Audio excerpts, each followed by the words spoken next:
Hi everyone, welcome to the Super Fun Awesome Happy Time pedal show. My name is Gabor and I've got special guests. Hi, I'm Guillaume from Two Notes. Beautiful, thank you so much for being here, Guillaume. Yeah, I'm happy to be here. Here at 42 Gear Street at Henning's place. Yeah, that's my age. We were just talking about that. I know, I'm only 1 year away, so... 10 years away. no grays there at all.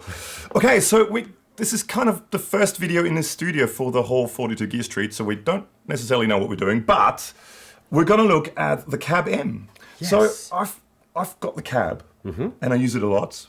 So I've got, at my house, I've got an amp running into a captor into the Cab M. Okay. And then I've got another amp running into the Torpedo Live. Wow. Just to do silent recording, because I've got kids and stuff.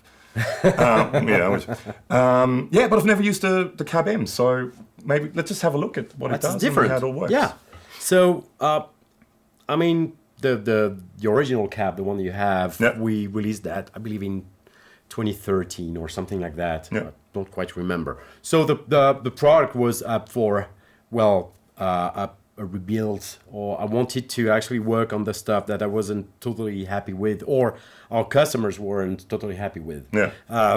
Actually, there were a few, maybe 2-3 key things. First, people found the original Cab to be a little bit too big.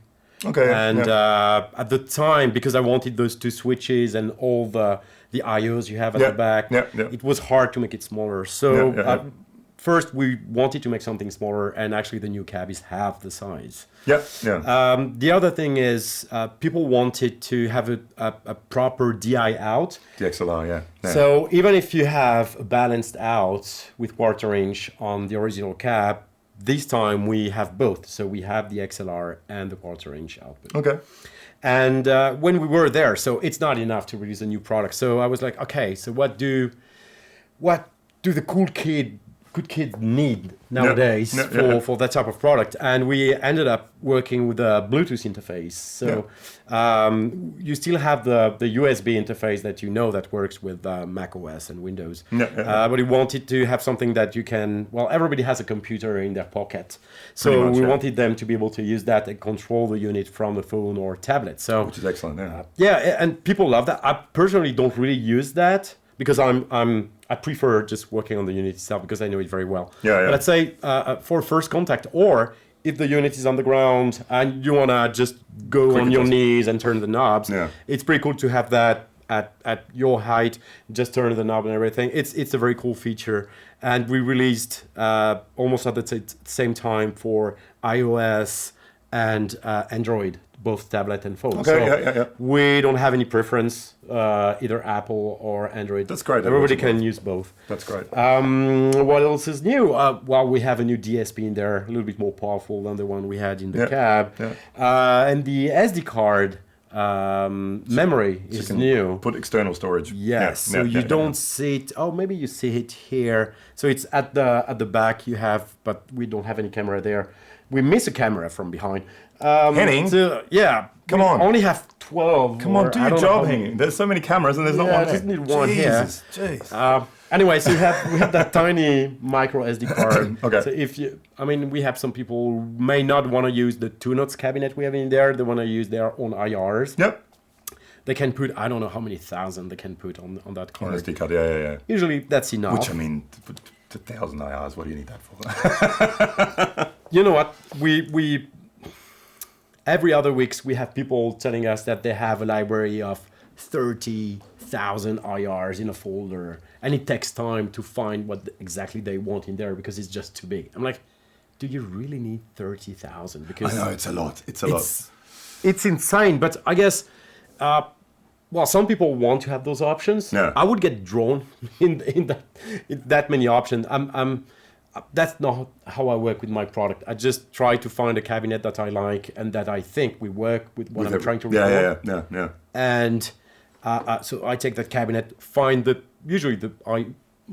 always all the same. Oh, sorry, all the time I'm using the same microphones. And I know how to put them on the room. And that's it. So I'd rather focus on the result, because I know where I want to go with the tone, rather than just playing forever and turning the knobs. That's not really my thing. Even if we offer that option to tweak forever, I always try to design product that to make it simple and if you know what you're doing, within 5 minutes, it needs to be as simple as putting an SM57 in front of an amp. Probably it's a little bit more complicated because you have more options, but when you know what you want to do, you do it within minutes. Yeah, and I like with the newer firmware now, the 2 microphones as well. And the thing I always like, and I kind of prefer to other IRs, instead of having to go through all the different mic placement, separate IRs, you just drag the mic to wherever you wanted to on the actual... You know what, it's funny because some people, especially people who have been using IR since day one, so it's been probably 15 years, they are so used to switch between IRs that moving the mic is weird to them. Mainly because they don't have a first-hand experience with real miking. I think that at first I designed those products for sound engineers mainly, not really guitarists or bassists. And as a sound engineer, I want to be able to put the mic wherever I want. Even if it's a stupid place, I don't know if it's the tone I want. Run it back. Yes, I think it's great to be able to do that. And especially now that you have 2 mics. Running one at the back, one at the front. It's great. Yeah, it works really well. It's something that I've been doing in the studio for years. And I just wanted to give the same kind of options to people. But if you don't have that experience with microphone, it takes a little bit of time to understand how you should move things to get the tone you like. Absolutely. And I guess it's a bit more complicated when you're not a sound engineer or when you're not used to do real miking to actually move the mic. And also we found out that many people actually listen to what they do with their eyes. Absolutely, of course they do. And everybody does that, but if you don't find the time to just isolate yourself from what you're actually doing or moving, it doesn't matter if you're 5 inches away or 3 or 2. Even if you read in a magazine that that's what you should do. To me, unless you really want to replicate something, which I think you shouldn't do, but that's a matter of taste. But exactly. Well, just run with it. Just try stuff. Just try it, whatever works for what you're doing. Yeah, exactly. Yeah, absolutely. I'm exactly the same. So should we try some sounds now? Yes. So how many presets can you, now that we talked about it, how many presets can you store on? Without the... Actually, I don't remember if it's 100 or 128. Without the SD card. Oh, so, okay. So there are 2 different things. Okay. The presets are actually when you memorize the microphone position, the type of cabinet. So you have like 100 or 128. I actually don't remember. Probably 100. And how many cabinets? Oh, the SD card is the cabinets. So SD card is just cabinets. And the internal memory, you have 32 cabinets. 32 cabinets. So it comes stock with 32 cabinets. Okay. And you have, I don't remember how many presets you have set up, but we'll just run through a few. So just to explain the setup, maybe. So today we actually have an amp. I'm not sure what amp we're using right now. Are we using the Synergy, possibly? Is that the one it's possible. Well, we're using one of these amps. Yeah. It's somewhere there. Just in the video description. Below. So we go from the amp into a cab amp because the other new thing with cab amp compared to the old cab is that you can plug an amp in there. It's got a through. Yes. So you need, because it's not a load box, so you need to connect the speaker out of the cab amp into a load of some sort. So either a cabinet or we have the torpedo reload right here. Can't we reverse the... Okay. And so what people will hear is that it's an amp going into the speaker sim and a tiny bit of reverb depending on the preset. But you know what? Rather than showing a preset, I'd rather dig into this one. Sure, absolutely. So this one is it's preset 12 right now, which is the first preset designed for amps, and preset 00 or 01 is the same name, that's warm lush tone, because you can use cab amp with pedals, preamp pedals, right? Or amps. So the main difference is when you go into the menu. Okay, let's go real quick through the menu. Okay. Or you want to make some? Yeah, let's make some sound. Let's make some sound.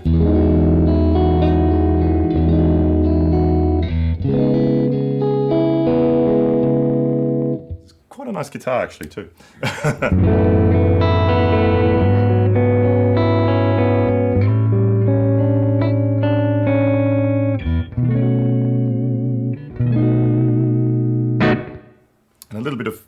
like a hall reverb kind of thing? Yeah, so, all right.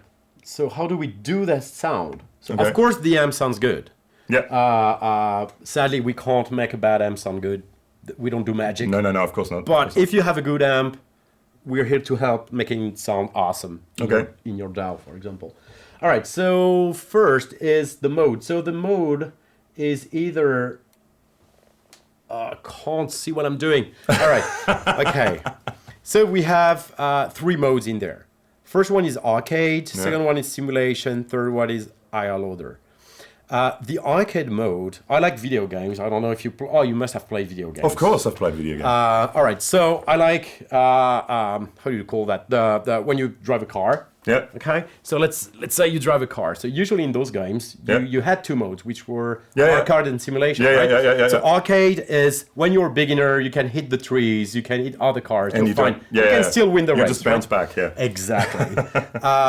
Simulation is where if you turn a little bit too much the wheel while you push down the pedal to the metal, you just do a turn. Yeah. So arcade is the expert mode, and arcade is the beginner mode, and simulation is the expert mode. So you can dive in deeper into more settings and more. Exactly. So arcade is what we provide to many guitarists, bassists having their first experience with a unit. You should try that first. Yeah. You have just a bunch of parameters, mainly like you don't have mic position and stuff. I will show it to you real quick. In arcade, so you choose your instrument, either guitar or bass. Yeah. And then when you go into gear, you choose your cabinet. So I believe this one is a Fender 77. I don't remember exactly which cabinet is that, but that's a Fender. Well, a good old wire 121 ribbon. So you just have one microphone in that mode. Okay. And you just choose room, which is the crypt. The power amp modeling. So we do have power amp modeling in here. Power amp modeling is off because we have a real amp. Yeah. And then you don't have the mic position or anything. You have, please keep the window. Okay, so I can see what I do. All right, so you set up the tone, you set up the distance, and the tone is actually the mic movement, but you'll go to from bright to dark. So should we play? Should we play?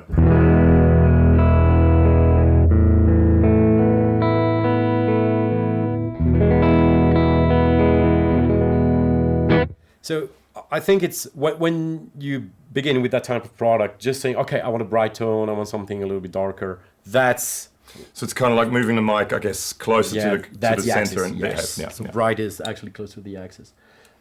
With clean tone, I always recommend staying not too far from the axis of the speaker. But I mean, like you said, it's just about playing it and just without looking, turning it and whatever sounds feels the best for what you want to do. Absolutely.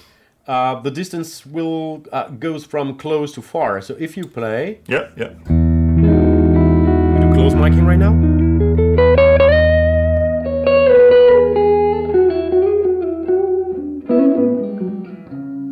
So you got that room sound.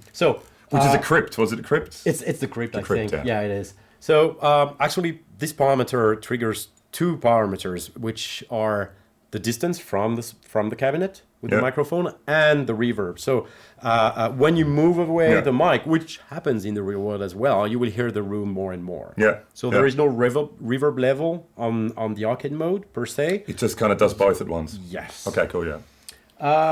And then you have some EQ setting going from vintage to modern. So if I go to vintage, it's more mid-focused.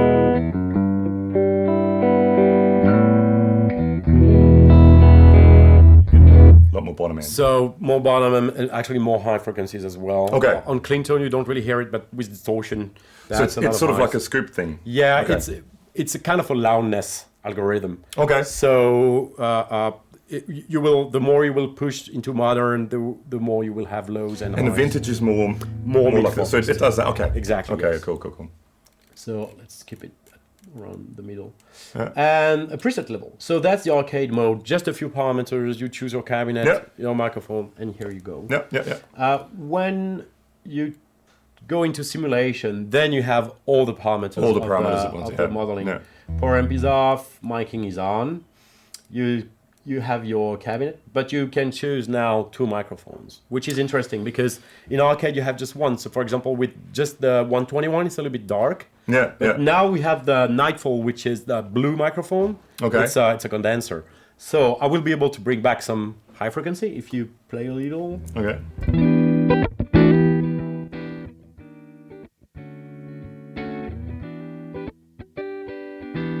So you don't hear a lot from the monitors, but people will be able to hear it. Yeah. We're hearing it from an amp.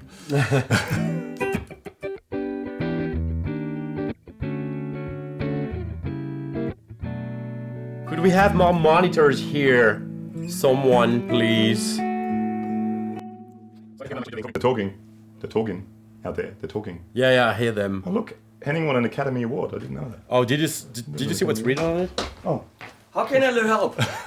Can we have more Le monitors? We don't hear the monitors. That's Henning, by the way. Oh, that's Henning, by the way. Oh, that's Henning, by the way. Oh, thanks, Mike. Thanks, The Mike. monitors. Yes, this.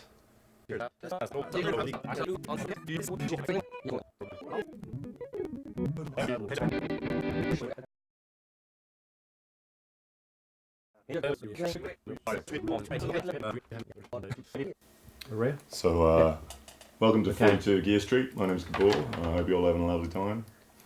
Are they filming my ass? Let's do it again. Henning's ass.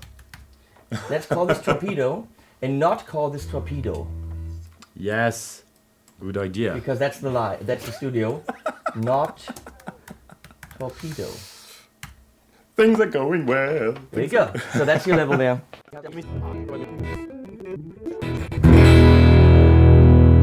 That's better. Except those monitors are. Clap again, guys. What? What with the monitors? What? No, they're fine. The KS Digitals? You want to bitch about my KS Digitals? No, I don't know. They can't stand the low end apparently. I don't know. Okay. Uninvited. That's it. No, I listened to them the last time I was here. I loved them, but now the low end seems like farting. Oh yeah, thank you so much because I like speaking Name. speaking on camera with a. Clappity clap. Oh. We'll just keep going. Actually, let's not cut any of this Who's out. talking on monitors? Is it Vlad? No, that's Mike. Oh, that's Mike. Sorry. Hi, Mike. Hey, how you doing?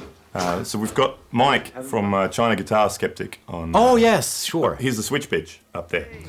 Okay. Switch bitch. Switch pitch. Yeah. Hashtag switch pitch. So oh yeah. So let's go into the simulation mode. Simulation mode. So in simulation mode, you have all the parameters that you'd like to have for recording. So we keep the power amp off.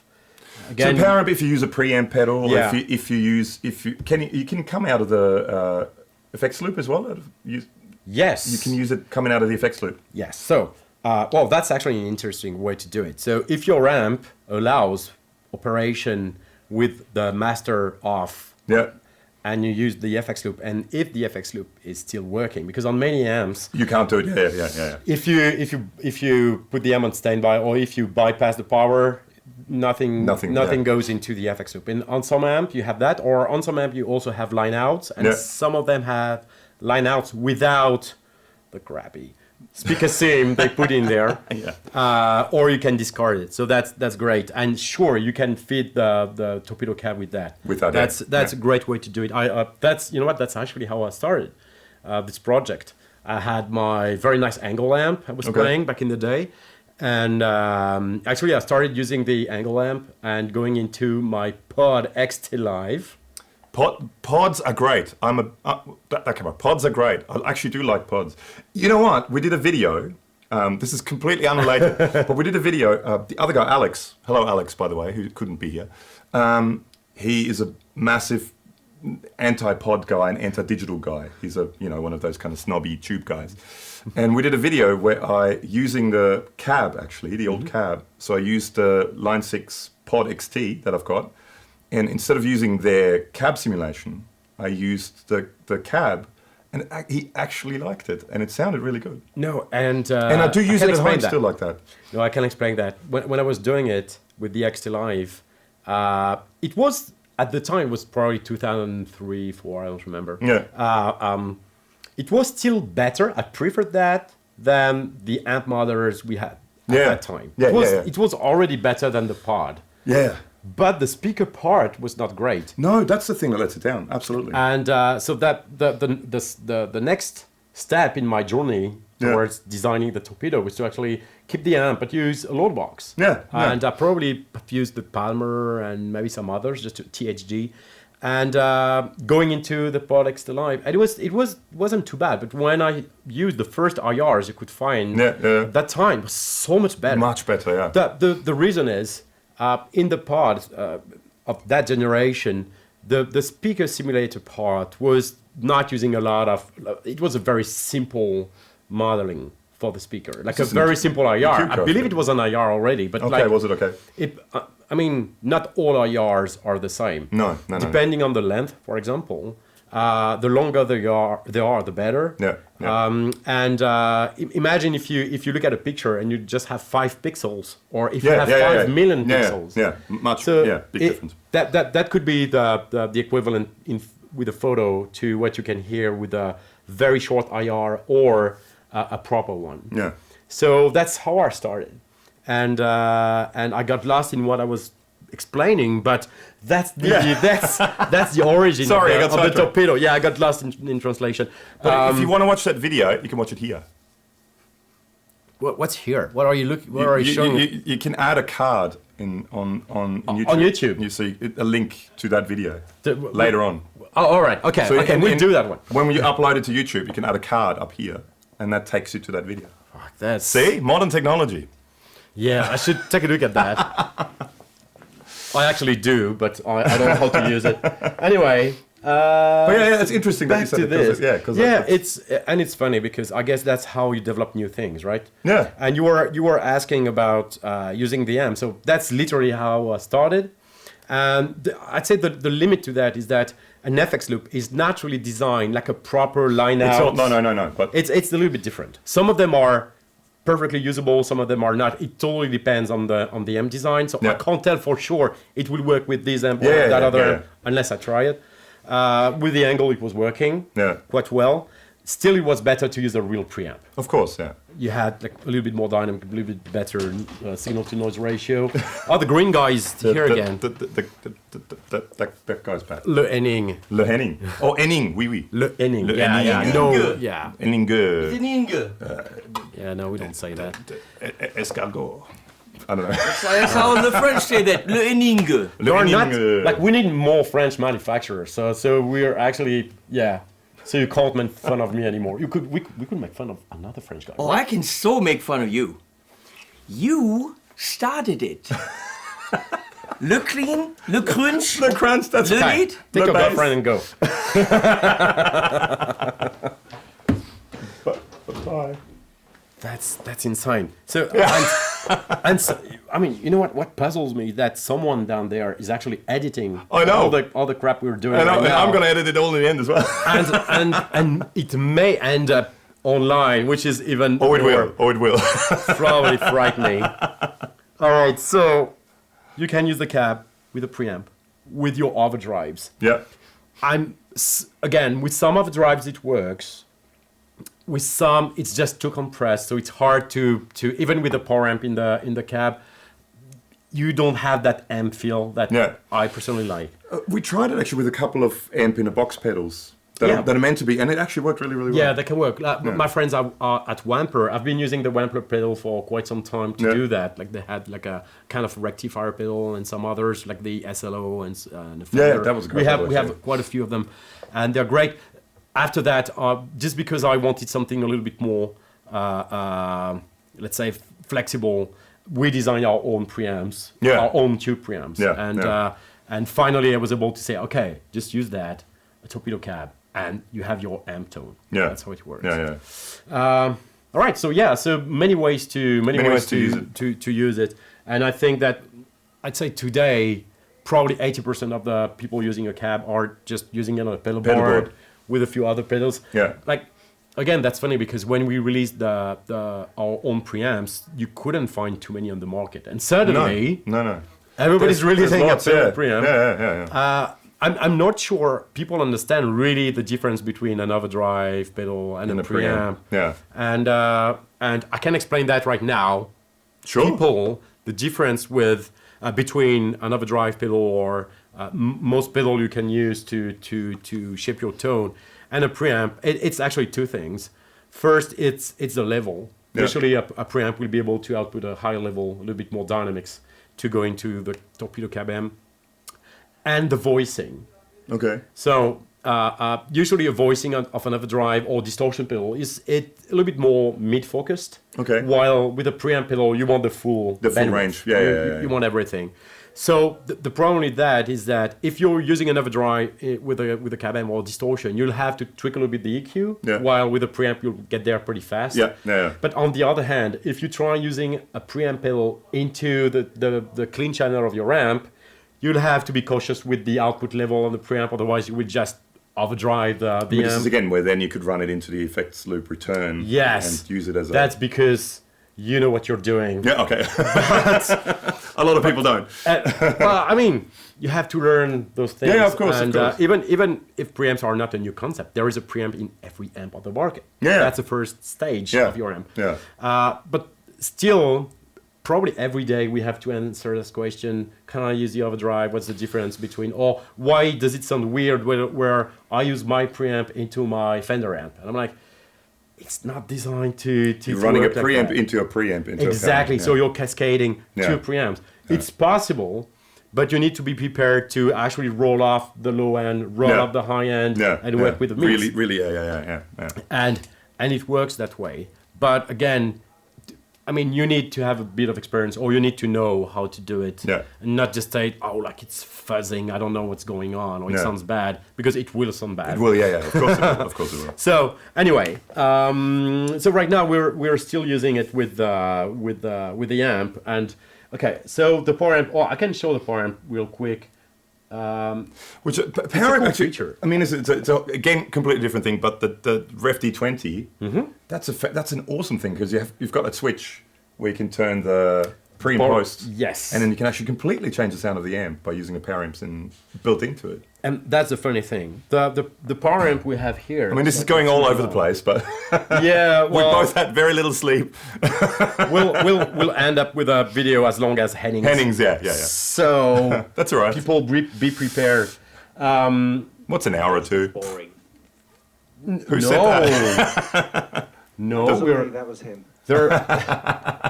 There is no penis joke in our video, so there isn't. Not yet. Anyway. Yet. There's time. Yeah, that will be a long weekend. All right, so She said. there you go. But when an English guy says it sounds nice. That's still Mike. That's Mike. Mike. Right? Yeah, Okay. that's Mike.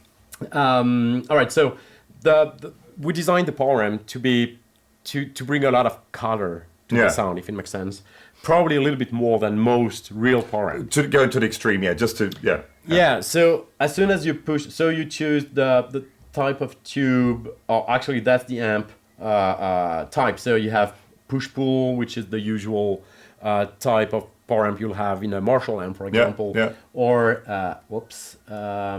so SE means single-ended, that's class A. And push-pull is class AB in that case. And you have different type of tubes. So to be honest, in the real world, the tonal change between those types of tube, it's there, but we on purpose we exaggerate a little bit the character of the tubes. So you were talking about the D20. The D20 has EL 6v6 is it? Oh, 6v6. You're right. 6v6, yeah. And so that's one tone, and it's awesome. But when you switch to Pre, I guess, you get those power amps, and it's a new amp. Completely different amp. And that actually brings the question of are the power tube that important? I think they are. Of course they are, And not only the tube, but the amp design around it. As soon as you switch that on, so as soon as you switch the power amp in the torpedo cab on, you start getting that compression that not the preamp can give. It has to come from the power supply, and that the power amp just draining too much current. And so you get that feel, and it to me it brings the tone to life. So if you're using an overdrive or preamp and don't switch the power amp on, you're missing something. Of course, yeah. So yeah, you get to choose your power tube. You can run them in triode or pentode. The difference is you get more headroom in pentode and a little bit more distortion in triode. Yeah. And the amp volume. So as on 0, it has nothing, but if you turn that up, and I won't because it will at some point bring some noise or it will be too loud, you will feel more and more of the amp character. Yeah. Something I love to do because, not everybody wants to drive their amp very hard because obviously the tubes will wear very fast. Yeah. So a thing I do, and actually that's my friend from Sound magazine who told me they were doing that. At the time, I didn't think about that. Actually, they were using a very nice Fender amp, I think, pushing it quite a little bit. Yeah. But to get to that extra near to death tone, they would use the power amp in there. Oh, okay, and it works amazingly. Just to give you that extra push. Yeah, if you like the kind of, let's say, Hendrix or AC/DC, really pushed hard Marshall tone, which would cost quite a bit of money in changing tubes or output transformers if you do it too often. And the place that we can have something ridiculously loud. That's why you need a torpedo. That's why I need to buy torpedoes. There you go. Buy Guillaume's no torpedo. Sound anymore. Buy Guillaume's torpedo. You were. And he's not in the room. We don't have to do that. But yeah, once we don't have a problem with the sound. Like I have an old Plexi 73, I think. Yeah. It's awesome. But with this, I can even push it a little bit more. Yeah. So I put the Plexi on 11, but I get 12, 13. I can go. I don't know where. Yeah. But those kind of tones where it's just fuzzy and messy and very organic. It's dying. I really love it. With an amp, not everybody can do that. And actually, not amps behave very well when you try. When you really push them hard. Yeah, you need to have some of those old vintage stuff. It works right away, but otherwise, you may run into some problems. Anyway, so miking. Different mics, you can move them around. So you have now you have the two mics, a condenser and a ribbon. You can mix them, so you have a tiny mixer here where you can mute one track. So maybe we can do that. Maybe we'll hear it. So we'll just mute one microphone so you can. So that's a condenser. No, actually I mute both. So that's the guitar straight. That's just the amp. Oh! That's something very loud. That's a condenser.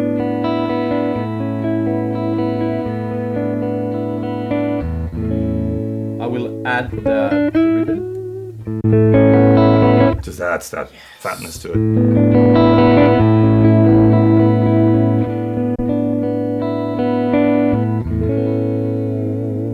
Just add so much more body to it. Yeah, I think I really like that update actually when you did was it version 4? I think it was version 4 firmware. The firmware, yes. When you did the second mic, that was great. Cap. Yeah. The funny thing is, I didn't want to give it a second mic. It's actually not so hard to do. I mean, firmware wise, I didn't want to do it because I didn't want the original cat to be overcomplicated. Yeah. Right? It's one mic. Like when you're on stage, usually you don't have 10 mics. No. 10 mics to mess with live anyway. No. So you just want to put the right one. And go. Yeah. But I realized that because in the Torpedo Studio you have two microphones, two cabinets. It's actually two channels. Yeah. And it's awesome. But just adding that extra mic, to me it was actually easier to design presets with that extra mic because you can work the highs with a microphone that will perfectly capture the high frequency, like a condenser, and you can take care of the warmth and have something a little bit smoother. With a 1-to-1, for example. With a 121 on. I love the M160. Okay. And I use it a lot. And just to make it more round, if that makes sense. Yeah, of course, yeah. And it's actually faster to work that way. And actually, I think they are both dead center, so there is actually no real miking done here. Okay. It's dead center, but let's move them like in the room. Let's put them at the back of the room just to.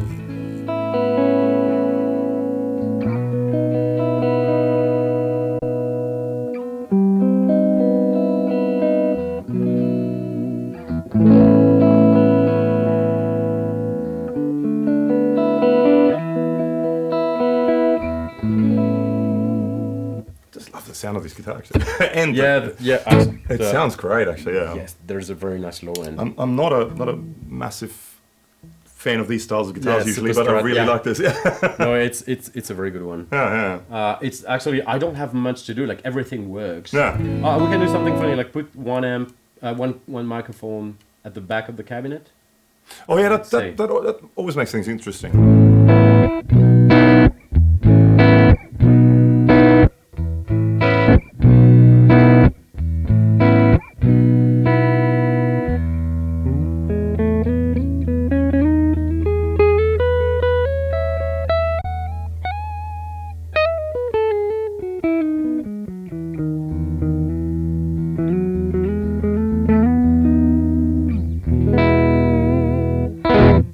I use the like, especially when you play a Queen song, and you like that type of out of phase kind of tone. You don't actually need to have the proper pickups. Just put the microphone at the back of a Vox. And you get that there sound. You go. Yes. Yeah. Well, it's and I'd say you can use pretty much any microphone. It will work. It's really amazing. We have the EQ. Well, that's an EQ, so it's not really fascinating. You can, so you've got a bunch of set frequencies, and you can boost and cut them. And you have the custom EQ. Oh yeah, that's right. You've got a custom EQ. So that's the new. So you can have guitar or bass. So it changed the frequency. The frequency. But you have also the custom. And then you can put the frequency wherever you want. Oh yeah, true. Yeah. And let's go to the reverb. So the reason why we put a reverb in there is that even if you can hear the room, even with closed micing, you have a little bit of room, but as soon as you move the microphone away, you can hear the room. But we found out that a lot of people were not using this as a studio unit, but just to plug a headphones and play along. Yeah. And if you don't have some kind of reverb, it's very dry. Like it's not really no, you need something. Yeah, you need something just to make it a little bit more easy to hear. Otherwise, it's just too dry, way too dry. So we added the reverb a few years ago, and it's not a reverb like a plate or a spring. It's really room reverb. The idea is you have the mics and you just change the room. You have the mics in. Does the loft actually exist? That picture, is that a? Well, it's a real picture of a loft. Yeah. But it's not the sound of that room. Really. No, but because it's such a cool looking room. I'd have to think where is it? I don't remember. It was like 10 years ago I picked up that picture. That's all right. It's a really cool picture. I like it. But we try to, like especially with Torpedo Remote. So you mean in the remote software you can see the room.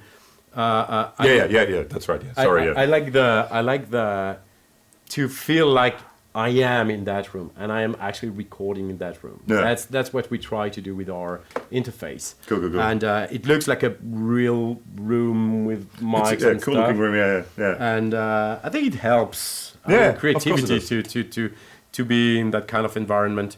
I like also very slick interfaces, but when you do modeling, I think it's better to have the thing look like visual, the original. Be visual, yeah. It helps. Yeah. And when you play in the crypt, you are in the crypt. You're in the crypt. When you play the cathedral, which is actually really nice. I really like that reverb too. That's beautiful. Well, let's hear it. So on the cathedral, so it's almost off.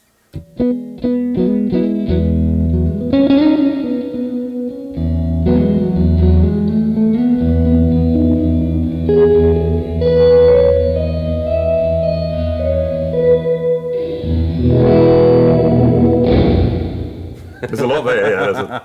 It's quite big. It's a nice reverb. Yeah. You just put like a little bit. When I'm using it, just 2 to 5%, just to add a little bit of ambience. something. Yeah, just a bit of ambience. And no, it's good. To go. I dig it. I like it. Yeah, you'll get one. I know a guy. You know a guy who knows a guy. Well, I'd like just to say a word about the level settings. Yeah. Because on most, even digital pedals, usually you don't have any levels and you don't have to care about that. But this is a studio unit, so it's designed to maximize the signal to noise ratio. Meaning, you don't want if you want the lowest noise possible and the best take for your record or playing live, you need to adjust the level. So that's why we have a level switch on the input. Yeah. So you can switch between amp level if you're going with an amp and guitar level, because you go from 1 volt to maybe 40 volts. Lots. Yeah. So you can't do that with the same settings. No. Otherwise, you're just missing something. Yeah. And on the output, you have the level control. You have a level control on the preset, but also a global one. Yeah. And I can't stress this enough. It's important to take a little bit of time to set it up right. Yes. Yeah. Because that's where you get the best dynamics. That's where you get the best noise. And if you don't take a minute to do that, and I know guitarists or bassists are not really used to that.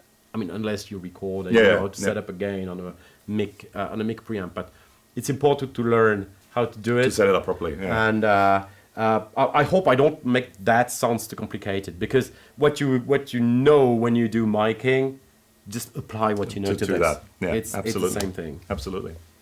Cool. Well, I think that explained everything. Thank you so much. Thanks heaps, Guillaume. Well, thank you. Thank you. And on very short notice, being dragged in here by Henning, both of us, and said, do a video now. Yeah, people should know. So this is the test video. We had like 0 minute to prepare. We don't even know what we were about to talk about. Henning just said, Gabor, you do a video with Guillaume. And I literally just come off my plane. So how you liked it? Yes. I liked it. I liked it. Thank you so much. It's great meeting you, actually. I'm not just saying it, I have actually been using your stuff for years, so I'm a massive fan of your stuff. So thank you so much. Stay tuned for more stuff from 42 Gear Street. Make sure to follow the hashtag 42GS1. And thank you so much. Bye.